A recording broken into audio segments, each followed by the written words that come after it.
대선을 앞두고 있어가지고 제가 특정인을 직접 뭐 비판을 하고 싶지는 않은데 국민의힘이 조정훈 전략기획위원장이 있거든요. 아, 전략기획위원장이시군요. 예. 그러니까 희대의 멍청한 바보 같은 사람이라고 좀 생각이 드는데 얼마 전에 방송에 나와서 예. 이런 얘기를 해요. 예. 내가 전략기획위원장으로 있는 한 조기 대선 없다. 우리 준비 같은 거 안 한다. 이런 얘기를 해요. 예? 그런 얘기를 해요. 본인이 무슨 권한이 있어요? 조기 대선을 안 시킬 수 있는? 그러니까요. 그러니까 이제 두 네. 가지겠죠. 그냥 입장을 우리는 조기 대선 없어 예.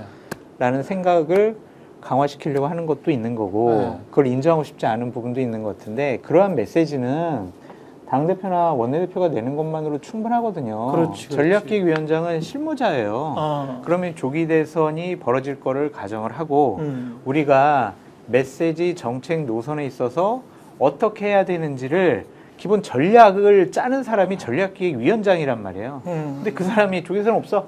아, 그런 거 준비 안 해. 이렇게 얘기를 하잖아요. 이거 바보네. 얘기했잖아요. 바보 멍충이라고. 조정훈이 바본 게 아니고요. 국민의힘 바본 거죠. 왜요, 어떻게 또? 조정훈 의원 같은 사람을 전략기획위원장에 앉힐 생각을 합니까? 그 사람을 시킨 상식적으로. 사람이 있어요. 누가 시켰어요? 엘모 씨가 있는데요. 엘모 씨가. 네. 그러니까 저는 그 유명한 엘모 씨인가요? 아예 몰라요. 근데 문제 그 유명한 엘모 씨는 또 누구야? 아니 뭐 당 밖에 있는 엘모 씨를 말하는 거예요? 당 안에 있겠 안에 있는 안에 당 있죠. 안에 있는 엘모 아니 씨. 그 당 안에 있는 엘모 씨 그러면 대통령하고 많이 친했던 경찰 사람이었죠. 정보국장 출신의 그 엘모 씨인가요? 모르겠습니다. 아 그래요? 얼굴이 굳어지시네. 아니 하여간 그러한 인식과 생각을 막 방송에서 공개적으로 얘기하는 네. 저런 멍청함이 국민의힘이 지금 전략기획위원장을 하고 있다는 것 자체가 예. 저는 이게 잘못된 거라 생각이 들어요. 저는 좀 답답한 게 4월 초순이면 후보가 결정이 될 거예요. 실제로요? 그렇죠. 4월 초순이면요. 각 당의 후보는 그렇죠. 4월 초순에 결정이 돼야 돼요. 그렇게 실제로. 빨리 돼요? 그렇죠. 왜냐하면 그럴 수밖에 4월 말은 5월 초 선거니까 30일 선거운동 같은 거 4월 말에 시작될 거란 말이에요. 3월 말에. 4월 말에 선거운동이요. 공식 선거운동이 선거운동이. 4월 초면 후보가 돼야 돼요. 경선이 그러면 그럼 한 달 보름 남았어요. 얼마 안 지금. 남았어요. 한 달 보름밖에 안 경선은 남았기 그냥 때문에. 한 보름도 안 하는 그러니까 거야. 전략기획위원장은 유연해야 돼요. 이런 부분과 관련해서. 전략기획위원장 말하면 안 돼요. 이 부분과 관련해서. 근데 한 달 보름 남았는데 조기 대선 없어라고 얘기를 하면 아래다 준비하고 있겠죠. 실제적으로. 하죠. 그래서 민주당도 마찬가지입니다만 국민의힘은 특히 지금 유연성을 발휘하지 않잖아요. 이 경직성을 계속 가져가게 되면 이걸 조정할 방법, 시간이 없어요. 그럼 뭐냐? 지금에 있는 윤석열 프레임으로 가야 되는 상황이 벌어지게 되거든요. 그럼 계속 조기 대선 반대 또는 예를 들면 윤석열 대통령이 한 계엄에 대해서 계엄은 평화로운 경고성 계엄이었어, 통치 행위였어 이렇게 주장하고 갔을 때 중도층이나 아까 중도 보수층이나 옮겨올 수 있는 여력이 별로 없어요. 그러니까 제가 볼 때는 왜 저런 방식으로 가지? 이런 생각이 드는 거예요. 제가 예. 잠깐만 짧게만 왜 조정훈을 바보 멍청이라고 얘기를 했냐면 전략기획위원장의 역할이 뭐냐면 최고위원회가 하기 전날에 전략기획 보고서 딱 이렇게 줘요. 그래가지고 메시지에 참고하시라고 하면서 여연으로부터 자료도 받아가지고 이러한 흐름이니까 우리가 이게 중도보수 논쟁으로 이윤동장으로 가는 거는 우리가 불리하니까 우리가 이슈를 좀 다르게 전환을 해야 됩니다. 이런 것들을 하는 게 전략기획위원장이잖아요. 그러면 오늘 아침에 국민의힘의 지도부가 다 중도보수 이건 때려잡자 막 이런 식으로 얘기했다는 거는 거기서 그러한 전략적인 판단이 있었다라는 거로 볼 수밖에 없잖아요. 그게 맞는 것이냐.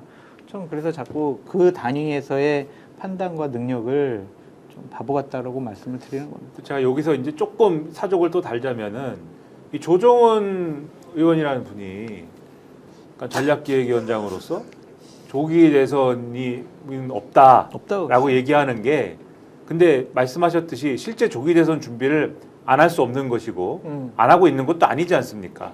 해. 예비 후보들은 지금 해. 네, 그리고 당에서도 어느 정도 실무적 차원에서는 할 수밖에 없을 거예요. 근데 안 했어요. 그렇죠. 그런데 안 한다라고 얘기하는 할 수가 없다, 안 할 것이다, 안 한다라고 얘기하는 거는 그럼 뭐냐 이게 요거는 어떤 거냐? 이거는 제가 볼 때는 전략 기획의 문제라기보다도 정치적으로 편향돼 있는 겁니다. 그러니까 지금 요거를 이 대선 준비를 하느냐 안 하느냐의 문제가 아니라 이 대권 주자들이 조기 대선이 있다고 말하는 사람과 없다고 말하는 사람으로 구분을 해보면 조기 대선에 대해서 적극적으로 얘기하지 않고 없다고 말하는 사람이 있어요. 그러니까 코드가 거기에 맞춰지고 있는 거죠. 이 조정훈이라는 사람은. 그러니까 예를 들면은 김문수 장관 같은 사람은 물어보면은 대선 나갑니까라고 물어보면 뭐라고 답합니까? 지금 윤석열 대통령이 여전히 우리 대통령이고 그 탄핵도 안 됐는데 조기 대선은 무슨 조기 대선이냐? 이렇게 얘기하면서 나는 그런 거에 대해서 신경 쓰지 않는다. 나는 생각해 본 적도 없다. 이렇게 얘기를 하잖아요. 예. 마찬가지 태도거든요, 이거는. 예. 그러니까 이 사람은 친윤이기 때문에 조기 대선은 없다라고 얘기를 하는 것이고 마찬가지로 이 지금 뭐 대선을 준비를 한다 어쩐다 하고 있지만 포커스를 이 당원에 아마도 상당수를 차지할 친윤 당원, 윤석열 만세 당원, 탄핵은 안 돼라고 하는 당원, 이 대한민국의 계엄은 필요하다라고 생각하는 당원 및 지지층 여기에 포커스를 두고 있는 사람들과 코드를 맞추고 있기 때문에 이런 방향으로 얘기를 하고 오늘도 아마 이 장성철 평론가님 생각대로면 오늘도 아마 이런 식의 메시지를 내놓도록 하는 방향으로 얘기를 하는 그쪽으로 이제 방향을 잡고 있다 이렇게 해석을 해야 되는 거 아닌가 싶은 거예요.